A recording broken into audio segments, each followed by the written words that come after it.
We are now in video 3 for activity 2. In the previous videos, we calculated revenue as a function of quantity, created a table, and created a graph both manually and in Excel. Now we're going to do the same thing with costs. Let's look at scenario B for the linear equation, which is dealing with costs. You'll need your note packet for this video, since we're going to do some manual calculations. We're still using our Nike example, but now we're looking at the costs for Nike. We categorize costs in two different ways, as variable costs and fixed costs. You may remember in the budget video where we had cost of goods sold that factored into gross profit. Then we had other costs that were below gross profit. So looking back at that completed activity 1 file, you have cost of goods sold here, which, like I was saying, is a variable cost. It's directly tied to each unit.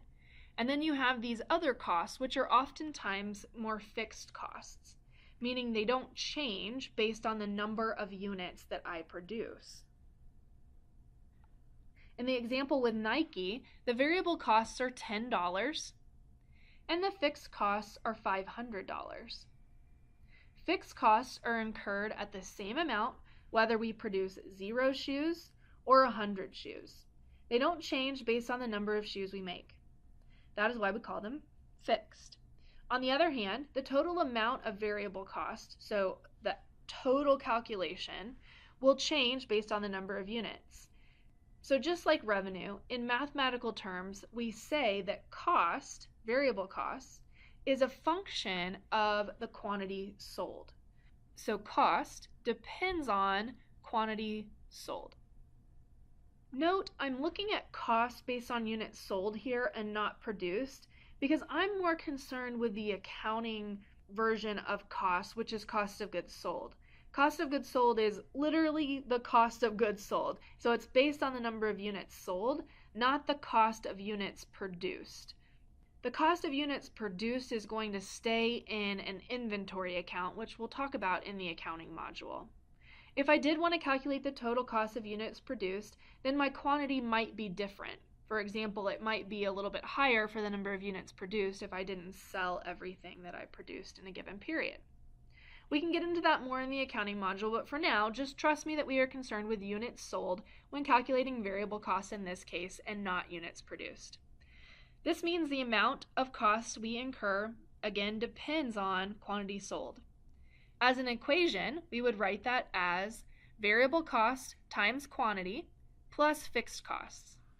See how fixed costs is not multiplied by quantity. It's not dependent on quantity. And our formula is just a good reminder that variable cost is dependent on quantity, but fixed cost is not. If we fill in the variable of costs, which were given in this problem, then our formula would be 10 times Q plus 500. It's important to distinguish between price and cost. Price is the amount for which you would sell something. So in this case, for Nike, the price of the goods they sold was $25. I wouldn't call that cost. That's the price of the goods they sold. But I wouldn't call this $10 price. It's the cost to them. So just make that distinction as well. So the cost is 10 times quantity plus 500. And we can then determine cost at different quantities, just like we did with revenue. For example, if we produce 0 units, then 10 times 0 plus 500 equals 500 for our total cost. Remember again, we're going to incur these fixed costs whether we produce any units or not. So at 1 unit, we would have 10 times 1 plus 500 or 510. We can represent cost as a function of quantity sold in our table. One column represents quantity and the other column represents total cost. If we're manually creating the table, then we would calculate each value using the formula from the previous slide. So 0 units times 10 plus 500 gives us 500, 1 times 10 plus 500 gives us 510, and so on using that formula we did on the previous slide. We'll use Excel in a moment to quickly do this for us again like we did with revenue, but pause the video here for a second just to make sure you're paying attention again and fill in costs at 3 units sold and 4 units sold. Go ahead and pause. Welcome back. You should have calculated 530 for 3 units sold and 540 for 4 units sold. Finally, we can represent costs with a graph. To graph costs, just like we did with revenue, we're going to find the intersection at each data point from our table.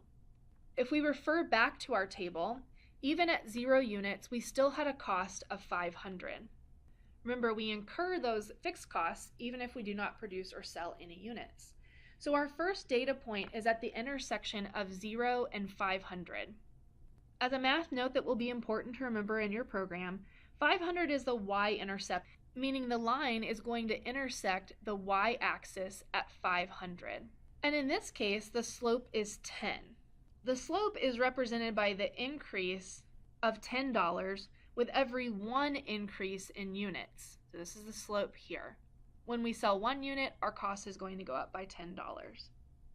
Again, this is a linear equation, so the graph should represent a straight line when we're done. Go ahead and pause the video again and make sure you can plot the next 3 points on the graph. Welcome back. You should have plotted at the intersection of 2 and 520, 3 and 530, and 4 and 540. Finally, we can connect these plot points with a line to finish out our graph. In the next video, we'll complete what we just did manually, but we'll do it in Excel.